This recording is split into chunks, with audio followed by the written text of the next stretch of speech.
Welcome to Point to Rise, your podcast that gives you permission to dream big, take messy action, and turn your talent into profit while turning your back on perfection. My name is Susanne, high performance and mindset coach, former international ballerina, profitable entrepreneur, and founder of Point to Rise, a movement designed to empower dancers. It is my mission to use my own story as an inspiration for today's generation of dancers. And now sit back, stretch, warm up, or sip your coffee and love learning how much it matters to point at yourself first to rise to all that you are capable of. Well, hello, dancers. Welcome to Point to Rise, Rising 360. This is a different setting today. Look who's right next to me. We're not in separate states. We're right here. I'm in Charleston and Gina is right here. She's taking me in and we are talking about, what are we talking about, Gina, today? I feel like a news anchor. we're talking about, yes, I love it. We're talking about why you do not have to sacrifice your health and your well-being to becoming a dancer and being a dancer. This is something that I feel came into my sphere over the past couple of weeks quite often, where I heard the term or I read a post or there was somebody talking about it's an either or kind of mentality. And I think we have had this going on for quite some time. Certainly something that I grew up with. I don't know about you. Do you remember? Well, I think I just always associated dance with pain. I just assumed that they go together. Well, I'm a dancer. That means I'm going to have to go through these physical and mental hardships because that's what dancers do. Dance is hard. Dance hurts. It's what we do to make our art. So I think my mentality growing up was, of course I'm hurting. I'm a dancer. It's what we do. Of course I'm not well. Of course I'm pushing through the pain. Of course I'm dancing when I'm ill. Of course I have an eating disorder. It just comes with the job. Yeah. And well, we're here to tell you that that is not the case. There is no either or. There is only an and. And I think it is on us to figure out what that and is and what it looks like and how we can support making that and really happening and making it a must in the teachings and in companies and something that is in the forefront of everybody's mind. Yeah. Because it is so easy to slip into this mentality of pain and suffering because that's how we're wired, right? It is our default setting. And we really have to work on ourselves and build our awareness muscles. So we're not actually, stepping out of the studio at 30 with like 10 scheduled surgeries and I don't know, a broken heart and soul. So Yeah. that's not the point. You do not have to sacrifice who you are and what you want to be becoming after your career as a dancer in order to be one. Yeah, I think what we're really talking about is redefining the cultural norms of our industry. Yeah. I mean, and it starts with a conversation. It starts with an open dialogue and rethinking what we've always thought without realizing that that's a part of our psyche as dancers. Do you have a quote? Because we did not even go there yet. I don't think I have a quote today. No quote today. Okay. Well, I have a quote. Oh, yeah. It's one of my favorite quotes. I'm paraphrasing. It's nothing is impossible. The word alone says it. I am possible. And when we're talking about redefining, rewriting the story around either or and making it into an and, I think we have to start not asking ourselves the question, well, how are we going to do that? But first, really, truly realizing that, hey, it's possible, that anything is possible. The things that we thought 20 years ago were impossible are appearing because people ask different questions. And I think if we imagine what it could look like and dream really, really big, that's the way really how we're going to see change. The how will really surface and it will be much easier to be laid in because people already believe. And I think we should work on the belief first that Yeah. you actually deserve feeling great while dancing. So really cutting through the story that dancing is hard. It must hurt. If you don't hurt, you're not a great dancer. You will never be there. You will not be successful. You're not working hard enough if you're Right. not hurting. I think that's the, if you look healthy, you're fat.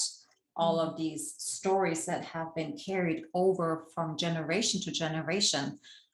It's questioning these. Yeah. And are they true?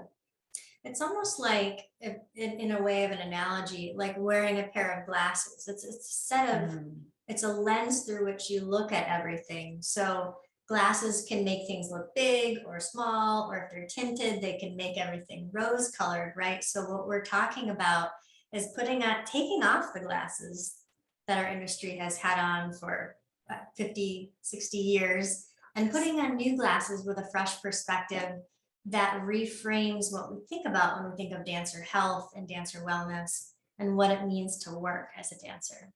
That is such a great analogy. So before you step in the studio, put on your rose-colored glasses and ask yourself the question, is this really, like, what if it could be actually fun? What if I am not dreading walking into the studio? What if I wake up in the morning refreshed and rejuvenated and I can't wait to get in the studio? Or what if I am my own self-advocate and I tell the teacher with no apologies, I can't jump today. I'm taking care of my knee. And there wasn't the sense of guilt or shame around being your own advocate in the studio. From both sides still, right? Like we're talking, yes, us as a dancer taking their power back and taking things into your own hand. And also knowing that if there is coming, some sense of shame or guilt from the other side, that it has nothing to do with you and everything to do with them and the stories that they have been carrying forward. So you should be even more proud of yourself to stand up to these kind of expectations and putting yourself first. Absolutely. Do you know why we actually think that self-care is selfish and why so many people snuff at it and think I can't put myself first? It's because we have never experienced what it means and feels like when our own needs are really truly met. That was so eye-opening for me. Just think of us training and think being like professional dancers, and you taught at Boston Poly School. The things that we have put ourselves through in order to, and even the mind games that we're playing with ourselves in order to show up every day in the studio, it had nothing to do with self-love and self-respect. Because truly what we experienced in the studio and what we had created outside of the studio, which was just a recreation of really what we thought we needed in the studio, did not meet our needs as a human being. And that's where I feel the gap, like it's easily closed if we're giving ourselves permission to do so. Yes, definitely. It's changing the script. It's changing what's going on in our minds. And carrying not armor necessarily, but carrying a buffer between what your desires are and what the expectations are from the industry, from your ballet master, from the school director. My husband always says, put your hamster ball on. When I, for example, when I'm flying and all of these people's energy come at me, or when we have like family gatherings or anything like that, where, it doesn't quite align, like put your hamster ball on. It's just like in Bolt, the movie, the hamster's in a bowl so he wouldn't run away. And you have a little protection. Yeah, it's your protection. Exactly. It's your bubble, basically. But we're not talking about the bubble that the arts has created. It's your own bubble of self-love and worthiness and enoughness and all of your awareness and affirmation and everything that you want to achieve in your life.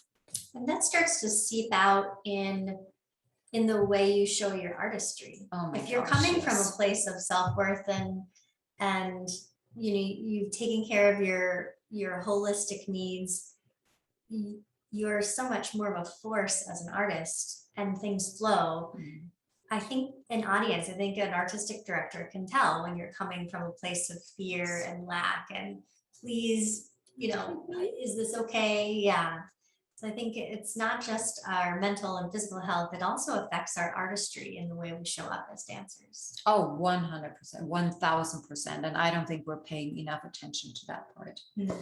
However, let's wrap this up. When we're saying that you putting yourself first is not an or that your art will suffer if you take care of yourself, it actually will improve. You will be a better dancer.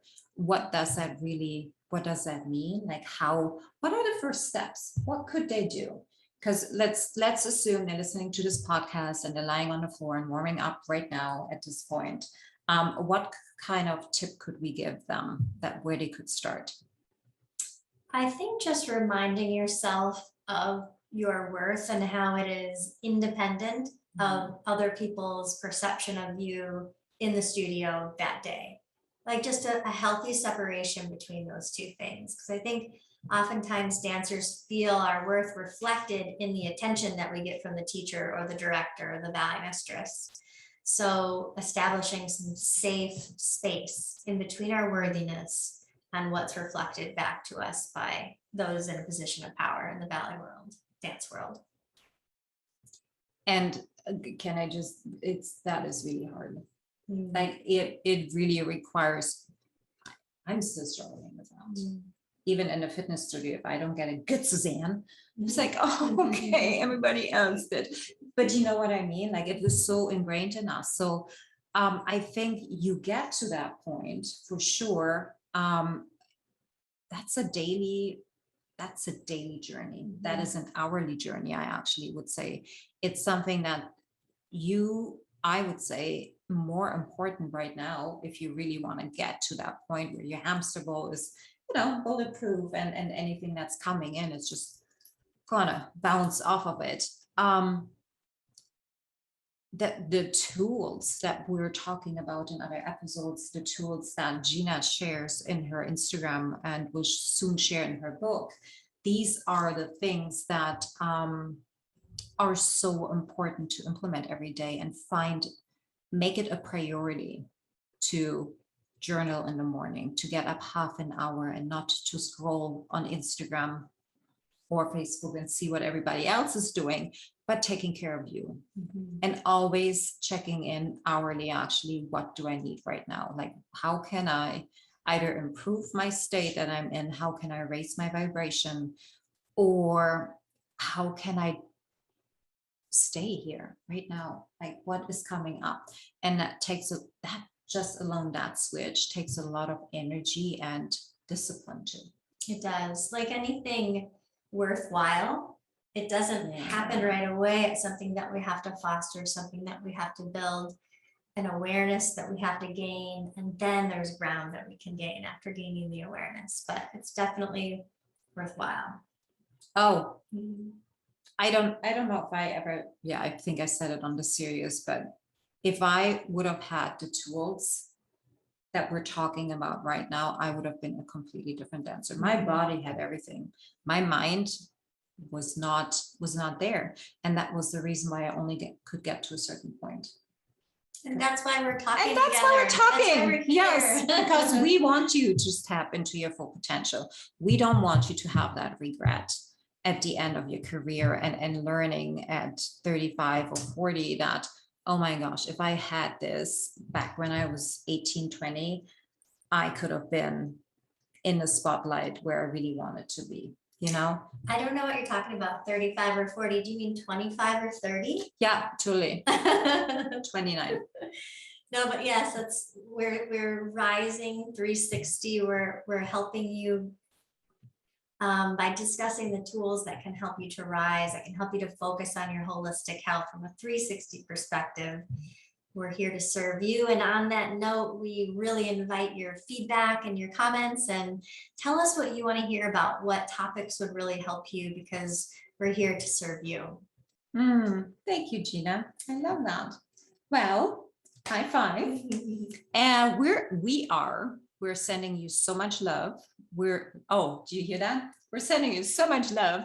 I am such a Southerner already. Y'all, y'all. And yeah, till next time. Yeah. Okay. Bye, guys. Bye-bye. Thank you so much for listening. If this message resonates with you, please pass it on to someone who needs to hear this right now. And if you like what you've heard, your feedback will go a very long way. If you just take 30 seconds and leave me a 5-star review, that would mean the world to me. Till next time, point at yourself to rise to all that you are capable of.